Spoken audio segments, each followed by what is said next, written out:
Hi అండి, మనమైతే ఈరోజు ఈ పెద్ద చిక్కుడుకాయలతో ఫ్రై రెసిపీ తయారు చేసేద్దాం. చిక్కుడుకాయలను తీసుకొని శుభ్రంగా కడిగి మొదలు చివర కట్ చేసుకొని చిక్కుడుకాయలను ఎంచుకొని కొద్దిగా ఉప్పు వేసి నీటిలో వేసి చిక్కుడుకాయ ఉడికేంత వరకు ఉడికించుకోవాలి.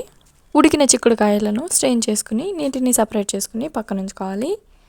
కడాయిలో నూనె వేసి ఆవాలు, జీలకర్ర, ఓడెం వేసుకోవాలి. మీ దగ్గర ఓడెం లేకపోతే స్కిప్ చేసేయండి, ఉంటే వేసుకోండి, చాలా టేస్టీగా ఉంటుంది. రెసిపీకి ఎక్స్ట్రా టేస్ట్ యాడ్ అవుతుంది.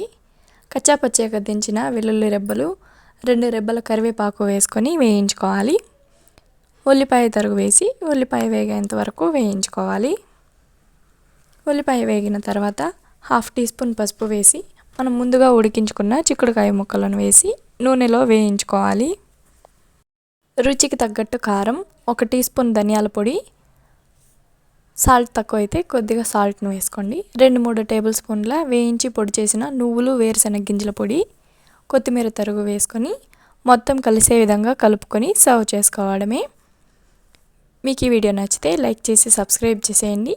మరిన్ని ఇలాంటి కుకింగ్ వీడియోస్ కోసం నా ఛానల్ని సబ్స్క్రైబ్ చేసేయండి. Thank you for watching.